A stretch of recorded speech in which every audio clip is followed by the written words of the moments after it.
नमस्कार दोस्तों, मेरा नाम एडवोकेट स्मिता है और एक नई कानूनी जानकारी के साथ आप सभी लोगों के मध्य में उपस्थित हूँ। देखिए, आज की जो कानूनी जानकारी है काफ़ी महत्वपूर्ण है, इसलिए इस वीडियो को आपको अंत तक देखना है। देखिए, आज मैं आपके समक्ष एक ऐसा जजमेंट रखने वाली हूँ जो आपके केस के लिए काफ़ी महत्वपूर्ण हो सकता है, अगर आपका केस भी इस प्रकार का है। देखिए, ये फैसला आया है पटना हाई कोर्ट की तरफ से। पटना फैमिली कोर्ट ने एक ऑर्डर किया था। ये ऑर्डर पत्नी के पक्ष में था, जहाँ पर पति से ये कहा गया कि आप अपनी पत्नी को हर माह 10,000 रुपया भरण पोषण देंगे, और एक पक्षीय फैसला यहाँ पर कोर्ट के द्वारा सुनाया गया। जब पति को इस बात की जानकारी हुई कि उसके खिलाफ एक पक्षीय आदेश आ गया है, तो उसने हाईकोर्ट का रुख किया। चलिए जानते हैं कि आखिर पूरा मामला था क्या। देखिए, जहाँ पर पति पत्नी के बीच में आपसी मतभेद होता है, मतभेद के बाद बात आ जाती है मेंटेनेंस की। तो मेंटेनेंस के केस में पति को काफ़ी समझदारी दिखानी होती है। जहाँ पर उसे अपने केस के बारे में अगर ये मालूम चलता है कि पत्नी ने मेंटेनेंस का केस किया है, तो वहाँ पर अगर एक पक्षी ऑर्डर आ जाता है, यानी कि एक्स पार्टी डाइवोर्स का ऑर्डर आ रहा है या मेंटेनेंस का ऑर्डर आ रहा है, तो वहाँ पर अगर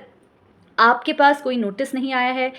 जहाँ पर आपको लगता है कि कोई लापरवाही की गई है कोर्ट के द्वारा, तो वहाँ पर आप इसके खिलाफ अपील कर सकते हैं, क्योंकि यही चीज़ यहाँ पर भी हुई है, जो फैमिली कोर्ट के ने एक जजमेंट दिया जो पत्नी के पक्ष में था।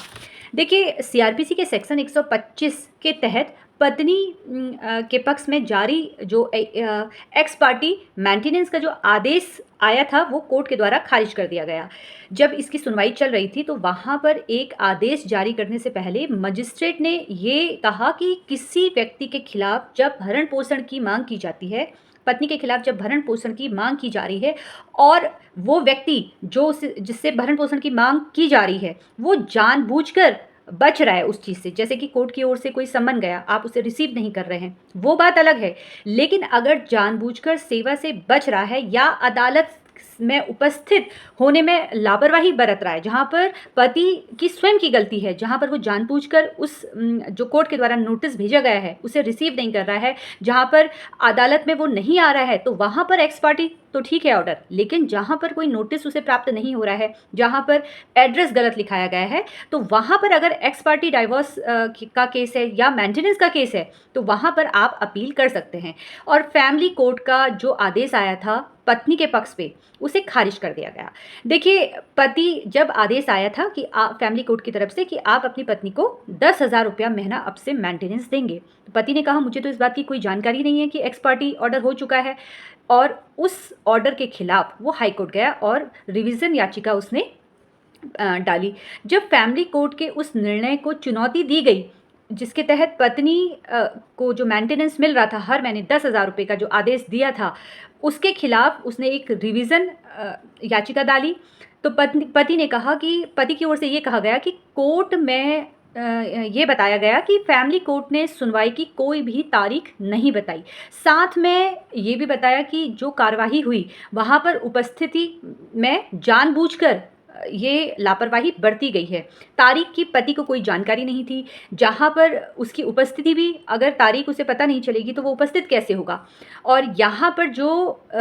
ना तारीख का पता था, ना पति की उपस्थिति थी, तो वहाँ पर कोर्ट की ओर से एक्स पार्टी ऑर्डर आ गया था। और फैमिली कोर्ट ने ये बात वहाँ पर साबित नहीं कर पाए उनके वकील कि ये जो नोटिस गया था, वो पति को जो भेजा गया था, वहाँ पर वो नोटिस पति ने प्राप्त नहीं किया है या लापरवाही पति की ओर से हुई है, यानी कि वहाँ पर पति की ओर से कोई लापरवाही नहीं दिखी। वहाँ पर जो नोटिस था वो पति को पहुँचा ही नहीं था, जिसके खिलाफ पति के खिलाफ आदेश पारित हो गया। हाईकोर्ट ने माना कि एक पक्षी जो आदेश आया है, जो और इस बात पर उन्होंने जोर दिया कि भरण पोषण के मामले में दायर की गई हुई जानकारी होना ही पर्याप्त नहीं है। उन्होंने कहा अगर आपकी पत्नी ने भरण पोषण का केस किया है, ये जानकारी होना ही आपके लिए पर्याप्त नहीं है। आपको जब आपका ट्रायल होता है कोर्ट में, उस स्थिति में आपको सूचित भी किया जाना चाहिए। सिर्फ आपको अगर ये पता है कि आपकी पत्नी ने भरण पोषण का केस किया है, इतना पर्याप्त नहीं है। आपको डेट में उपस्थित भी होना है। अगर आपको इस बात की सूचना नहीं मिलती है, जहाँ पर आप ये साबित कर देते हैं कि आपकी लापरवाही नहीं है, आपको पता ही नहीं चला कि कब नोटिस आया है, तो वहाँ पर पति क्या कर सकता है, रिवीजन के लिए अपर कोर्ट पे याचिका लगा सकता है। ऐसा ही यहाँ पर हुआ, पति को कोई नोटिस प्राप्त नहीं हुआ, उपस्थिति उसकी वहाँ पर नहीं हुई, जिसके कारण जो आदेश आया वो पत्नी के पक्ष में आ गया और पति क्या हुआ, पति हाईकोर्ट पहुंच गया था। तो वहाँ पर पति ने ये साबित किया कि उसकी ओर से कोई गलती नहीं की है, उसने कोई लापरवाही नहीं की है, यहाँ पर उसको किसी भी प्रकार से कोई भी सूचना प्राप्त नहीं हुई। तो यहाँ पर कोर्ट की ओर से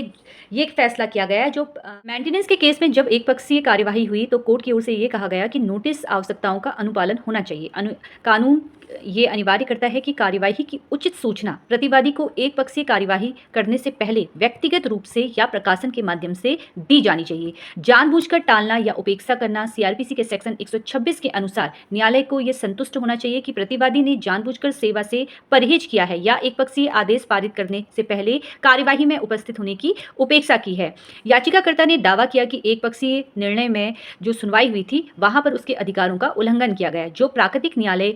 के एक अनिवार्य पहलू में से एक है। तो यहाँ पर कोर्ट ने ये कहा कि पारिवारिक न्यायालय ने याचिकाकर्ता को नोटिस दिए जाने के पर्याप्त सबूत नहीं दिए थे, चाहे व्यक्तिगत सेवा के माध्यम से हो या प्रकाशन के माध्यम से हो, जैसा कि कानून में कहा गया। देखिए, भरण पोषण के मामले में कोर्ट की ओर से साफ तौर पर बोला गया कि मात्र जानकारी होना ही पर्याप्त नहीं है, यानी कि आपकी पत्नी ने आपके ऊपर केस किया है, सिर्फ ये जानकारी होना ही पर्याप्त नहीं है, बल्कि ट्रायल कोर्ट के दौरान याचिकाकर्ता की उपस्थिति होना भी अनिवार्य है, जहां पर उसको इस बात की जानकारी होनी चाहिए। अगर यहाँ पर याचिकाकर्ता की कहीं पर लापरवाही नजर आती है तो ये एक्स पार्टी जो ऑर्डर फैमिली कोर्ट की ओर से गया है ये बिल्कुल ठीक है, लेकिन अगर यहाँ पर याचिकाकर्ता को निर्धारित तिथि के बारे में कोई जानकारी नहीं है तो यहाँ पर एक्स पार्टी ऑर्डर को कोर्ट के द्वारा रद्द किया गया है। फिलहाल ऐसी ही कानूनी जानकारी प्राप्त करने के लिए आप लोग मुझसे जुड़ते रहिए, और अगर आपको वीडियो पसंद आया हो तो इसको लाइक शेयर करना बिल्कुल भी ना भूलें, और साथ में आपको मेरे सोशल मीडिया के अलग अलग प्लेटफॉर्म पर मुझसे जुड़ना है, संपर्क करना है। धन्यवाद।